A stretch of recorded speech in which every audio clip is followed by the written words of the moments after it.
Ang kapangyarihan ng kapalaran at swerte. Naisip mo na ba kung bakit may mga taong tila palaging swerte sa buhay?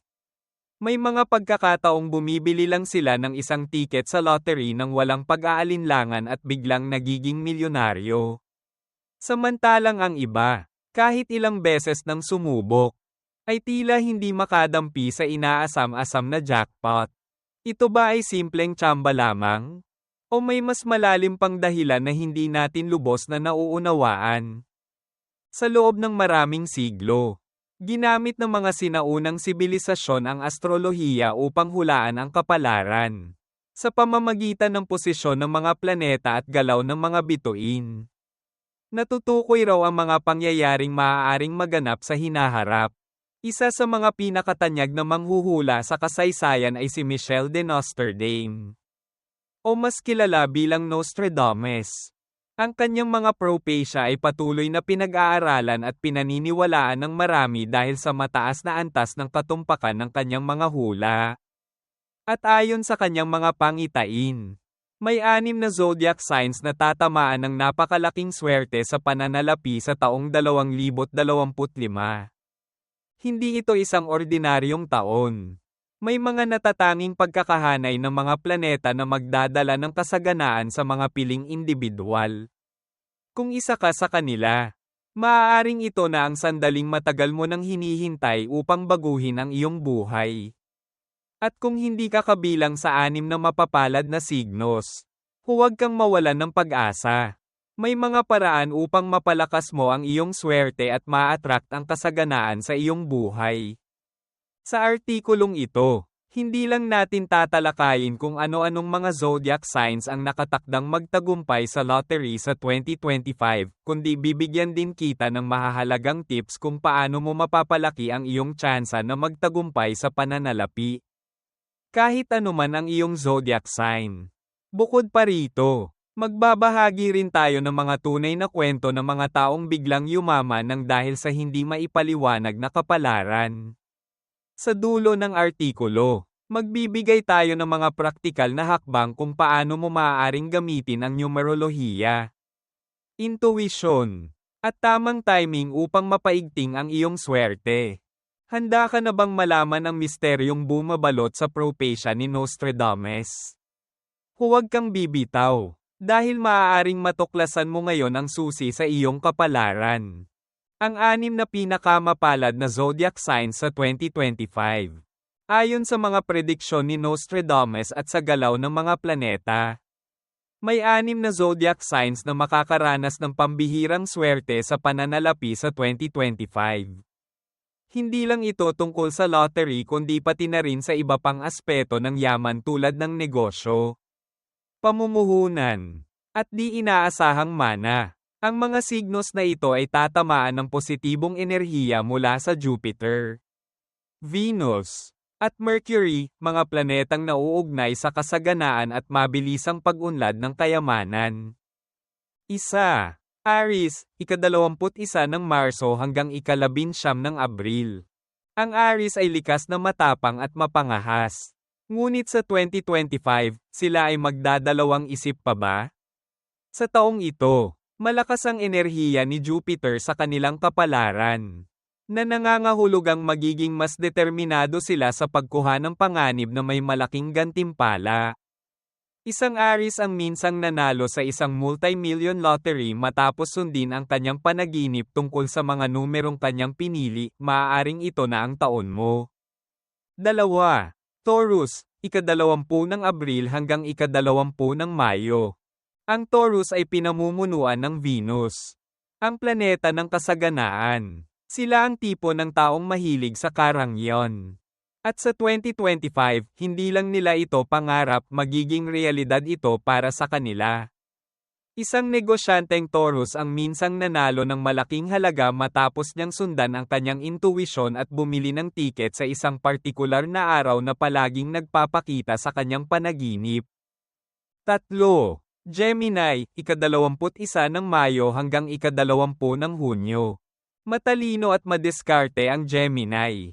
Ngunit sa 2025, magiging mas malakas ang kanilang kutob pagdating sa pera. Ang isang Gemini ay maaaring matuklasan ang isang lihim na sistema sa pagpili ng tamang numero o makatagpo ng isang di inaasahang taga-suporta na magbibigay sa kanila ng mas malaking pagkakataon sa pananalapi. 4. Leo, ika-23 ng Hulyo hanggang ika-22 ng Agosto. Ang Leo ay likas na umaakit ng kayamanan at kasikatan. Ngunit sa taong ito, magiging triple ang kanilang swerte. Isang sikat na Leo artist ang minsang nanalo ng jackpot nang siya ay magdesisyong bumili ng tiket sa mismong araw ng kanyang kaarawan, isang araw na sinasabing puno ng cosmic energy. 5. Scorpio, ika-23 ng Oktubre hanggang ika-21 ng Nobyembre. Kilalang misteryoso ang Scorpio, at madalas silang sumusunod sa kanilang matinding pakiramdam sa mga bagay-bagay. Ayon sa propesya ni Nostradamus, ang Scorpio ay makakaranas ng biglaang pag-angat sa buhay sa pamamagitan ng hindi inaasahang pagkakakitaan. 6. Sagittarius, ika-22 ng Nobyembre hanggang ika-21 ng Disyembre. Pinamumunuan ni Jupiter. Ang Sagittarius ay isa sa pinakamapalad na signos sa pananalapi. Sa 2025, may malaking posibilidad na makatagpo sila ng isang pambihirang pagkakataon na magpapabago sa kanilang buhay magpakailanman. Mga praktikal na hakbang para palakasin ang iyong swerte. Kung hindi kabilang ang iyong zodiac sign sa 6 na mapapalad, huwag mag-alala. Narito ang ilang paraan upang mapalakas ang iyong swerte sa 2025. Sundin ang iyong kutob. Maraming nanalo sa lottery ang nagsabing na naginip sila ng mga numero o nakaranas ng kakaibang damdamin bago bumili ng tiket. Gamitin ang numerolohiya. Ang iyong life path number ay maaaring magbigay ng palatandaan sa iyong maswerteng numero. Alamin ng tamang timing ang ilang buwan gaya ng Abril, Mayo, Agosto, Nobyembre, at Disyembre ay sinasabing pinakamapalad para sa yaman. Magpanatili ng positibong pananaw. Ang paniniwala sa sariling swerte ay maaaring maging susi sa pag-akit ng positibong enerhiya. Conclusion, ang kapalaran, ang swerte, at ang kinabukasan ng iyong paglalakbay. Sa ating paglalakbay sa mahiwagang mundo ng astrolohiya at mga propesya ni Nostradamus, ating tinalakay kung paano maaaring maging pambihirang taon ang 2025 para sa 6 na piling zodiac signs: Aries, Taurus, Gemini, Leo, Scorpio, at Sagittarius, sa pamamagitan ng natatanging pagkakahanay ng mga planeta, lalo na nina Jupiter, Venus, at Mercury. Ang mga signos na ito ay maaaring makaranas ng hindi kapani-paniwalang pagtaas sa kanilang pananalapi, na maaaring magdala sa kanila sa inaasam-asam na jackpot sa lottery o iba pang anyo ng biglaang kayamanan. Ngunit, higit pa sa mga bituin at hula, ano nga ba ang tunay na kahulugan ng swerte? Ang ating mga kwento at halimbawa sa buong artikulo ay nagpapakita ng isang mahalagang aral. Ang swerte ay hindi lamang nakabatay sa bituin, kundi pati na rin sa ating mga kilos, paniniwala, at pananaw sa buhay. Oo, maaaring may mga cosmic forces na nag-uugnay ng ating kapalaran sa isang mas malaking larawan, ngunit sa dulo, tayo pa rin ang may hawak ng ating sariling kapalaran. Ang buod ng ating napag-aralan. Ang 6 na masuswerteng zodiac signs sa 2025. Aries, malakas ang loob at likas na risk-taker. Susuportahan ng Jupiter ang kanilang tapang upang kumilos ng mabilis sa mga oportunidad. Taurus, may likas na pang-akit sa kayamanan. Ang kombinasyon ni Venus at Jupiter ay magpapalakas sa kanilang posibilidad na manalo. Gemini, ang kanilang talino at mabilis na pagpapasya ay susuportahan ni Mercury, na magdadala ng biglaang pananalapi sa 2025. Leo, likha upang maging leader at natural na magnito ng kayamanan. Ang kanilang kapangyarihan ay mas paiigtingin ng araw at Jupiter. Scorpio, ang kanilang intuition at koneksyon sa Pluto ay magbibigay sa kanila ng pagkakataon sa mga biglaang yaman at swerte. Sagittarius, ang pinakapalad sa lahat pagdating sa swerte sa lottery. Dahil sa tuwirang basbas ni Jupiter. Ang papel ng astrolohiya sa swerte. Ang ating kapalaran ay maaaring maimpluwensyahan ng pagkilos ng mga planeta. May mga natatanging oras sa bawat taon kung kailan pinakamalakas ang enerhiya ng swerte. Gaya ng Abril, Mayo, Agosto, Nobyembre, at Desyembre. Paano mapalakas ang sariling swerte? Paggamit ng numerolohiya, ang mga paulit-ulit na numerong lumilitaw sa ating buhay ay maaaring maging gabay sa pagpili ng tamang numero.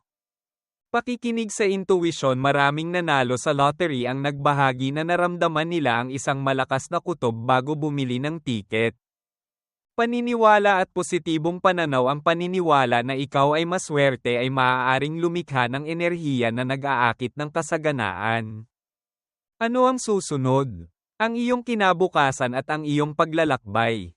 Ngayong alam mo na ang mahahalagang bagay tungkol sa swerte, astrolohiya, at ang papel ng ating pananaw sa buhay. Ano ang susunod mong hakbang? Huwag lamang manatili sa panaginip. Ang swerte ay hindi lamang hinihintay, ito ay hinahanap, nililikha, at pinaniniwalaan. Narito ang ilang bagay na maaari mong gawin upang mas mapalapit sa tagumpay sa 2025. Magsimulang mag-aral ng numerolohiya at astrology. Alamin kung paano gumagana ang mga planetary influences sa iyong sariling birth chart. Pagmasdan ng mga senyales ng universo. Huwag ipagwalang bahala ang mga kutob, panaginip, at hindi maipaliwanag na mga pahiwatig. Maging bukas sa mga oportunidad. Hindi lang lottery ang maaaring magdala ng kayamanan. Minsan, nasa tamang desisyon sa negosyo o karera ang swerte. Palakasin ang iyong mindset tungkol sa kasaganaan. Ang mga may positibong pananaw sa buhay ay mas madalas maakit ang swerte at kayamanan. Ang iyong landas patungo sa kapayapaan at kasaganaan. Dito sa The Road to Tranquility. Ang ating misyon ay hindi lamang magbigay ng kaalaman tungkol sa swerte at kapalaran, kundi tulungan kang hanapin ang iyong sariling daan patungo sa tagumpay at kasaganaan.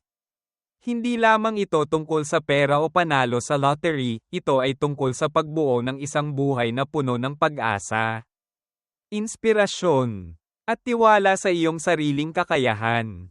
Kung nagustuhan mo ang artikulong ito, huwag kalimutang i-like ang aming content upang maipakita ang iyong suporta.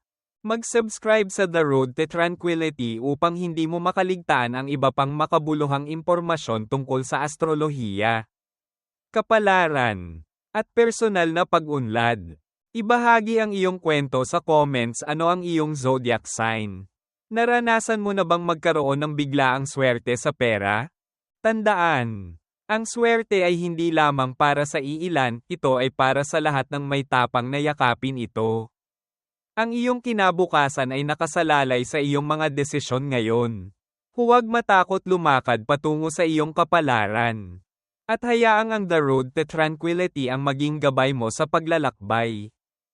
Ang swerte ay pabor sa matatapang. Ang pagkakataon ay nasa mga naniniwala. Ang kayamanan ay sama-sama sa may pananampalataya. Handa ka na ba sa 2025? Simulan ang iyong paglalakbay ngayon.